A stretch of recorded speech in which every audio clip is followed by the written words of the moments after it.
एक आपले अजून एक दिल्लीचे महान व्यक्ती आहेत, ते निघाले भारतभर फिरायला आणि ते म्हटले हम इस यात्रा को कहेंगे भारत जोडो यात्रा. एक सोपी गोष्ट आहे आणि तुम्ही मला सांगा हे शक्य आहे की नाही की जाती तोडण्याच्या आधी भारत जोडणं हे शक्य आहे की नाही? तर नाही. भारत जोड़ने के लिए पहले जाति तोड़ना पड़ता है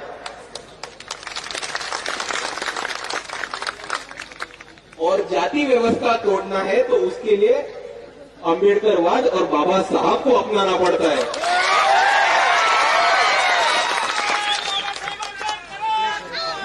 आणि म्हणून या कांग्रेसवाल्यांना सांगतो कि अभी तक मौका है, साथ में आ जाओ. आम्ही तुम्हाला प्रस्ताव पाठवले. मल्लिकार्जुन खरगेंना एक पत्र दिले. बाळासाहेबांनी राहुल गांधींना पत्र दिलं मुंबईच्या संविधान सन्मान महासभेमध्ये येण्यासाठी. पृथ्वीराज चव्हाण साहेब म्हणतात की आम्हाला हे पत्र मिळालंच नाही, असं काही पत्रच नव्हतं दिलं. अरे जर पत्र नव्हतं दिलं तर राहुल गांधींचे सबस्टिट्यूट म्हणून नाना पाटोळे स्वतःच्या इच्छेने आलेले का कोणी फोन करून बोलवलेलं त्यांना? कारण डायरेक्ट हेलिकॉप्टरनी लँड झाल्यावर. म्हणून या काँग्रेसवाल्यांना सांगू इच्छितो की अभी तक मौका है, साथ में आ जाओ. कारण आम्ही तर वंचित होत. आम्ही इकडे वंचितांचा लढा उभा करायचा प्रयत्न करतोय. इतके दिवस यांनी सत्तेच्या बाहेर ठेवलं, ते लोक सत्तेच्या बाहेर ठेवत आहेत. एक अजून टर्म सत्तेच्या बाहेर राहिलं तर काही फरक पडत नाही आम्हाला. तुमच्या प्रॉपर्ट्या, तुमचे शिक्षण संस्था, तुमचे साखर कारखाने, तुमचे सोयरे, तुमचे नातेवाईक हे टिकून ठेवायचे तुम्हाला. म्हणून तुम्ही सत्तेमध्ये जाण्यासाठी उलट्या उड्या मारताय. आम्ही सत्तेमध्ये जायची आम्हाला काय इमिजिएट इच्छा नाहीये. यावेळेस नाही गेलो तर पुढच्या वेळेस जाऊ, पुढच्या वेळेस नाही गेलो तर दार तोडून आतमध्ये जाऊ. पण आम्ही डेस्परेट नाही होत सत्तेमध्ये आत्ताच्या आत्ता जायला. तुमच्या पक्षाची अवस्था 2 टर्म सत्ता गेल्यानंतर काय होती ती अख्ख्या भारताने बघितलेली आहे. म्हणून परत एकदा म्हणतो मौका आहे, साथ में आ जाओ. कारण तुम्ही नाही घेतलं तर नाही घेतलं, आपण लढणं सोडणार आहोत का? आपण लढणं सोडणार आहोत का? म्हणून मी इकडे म्हणतो की आपण तर लढणं सोडणार नाही आहोत. आणि जसं चेतनदादा म्हणाले की साताऱ्याच्या सभेमध्ये, सांगलीच्या सभेमध्ये, सटाण्याच्या सभेमध्ये, धुळ्याच्या सभेमध्ये, आजच्या आपल्या लोह्याच्या सभेमध्ये, मुंबईच्या संविधान सन्मान महासभेमध्ये, अकोल्याच्या धम्म मेळाव्यामध्ये वंचित बहुजन आघाडीने परत एकदा तिची ताकद दाखवूनच दिलेली आहे. आणि तुम्ही परत आम्हाला घेतलं नाही तरी आम्ही लढणं सोडणार नाही.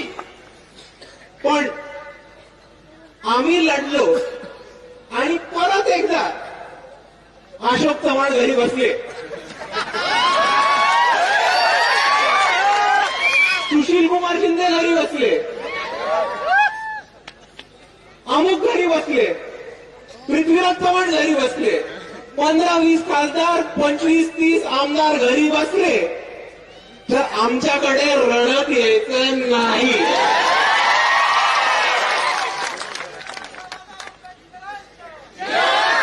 तुम्हाला संधी दिली होती, नंतर रडगाणं ऐकून घेणार नाही.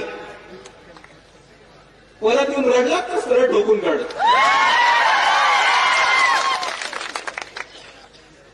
आणि हेच सगळं चालू असताना राहुल गांधी अजून एक वक्तव्य करतात की वो नफरत के बाजार में एक मोहब्बत का दुकान खोलना चाहते हैं.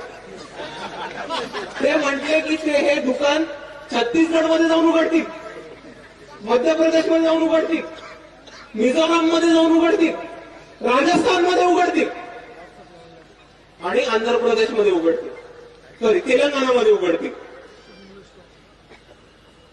ते दुकान छत्तीसगडमध्ये तर उघडलं नाही, असलेलं दुकान बंद झालं.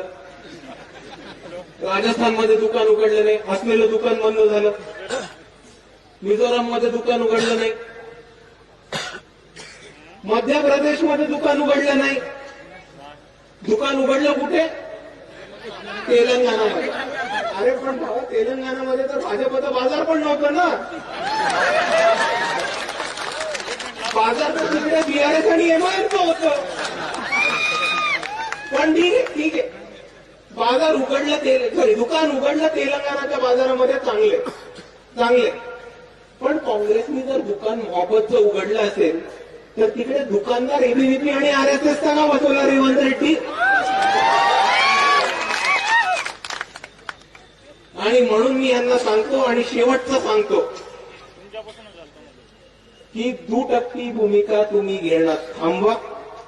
तुम्हाला जर खरंच भाजपचं राजकारण थांबवायचं असेल तर तुम्हाला बाबासाहेबांचा रस्ता अपनावल्याशिवाय काहीही पर्याय नाहीये.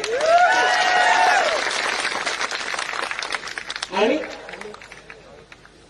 आम्ही काही करता प्रस्थापित नाही होत की दरवाजे सर्वांसाठी बंद करून ठेवू. आपण इकडचे वंचित जे सर्वांना बरोबर घेऊन जातो, तमाम बहुजनांना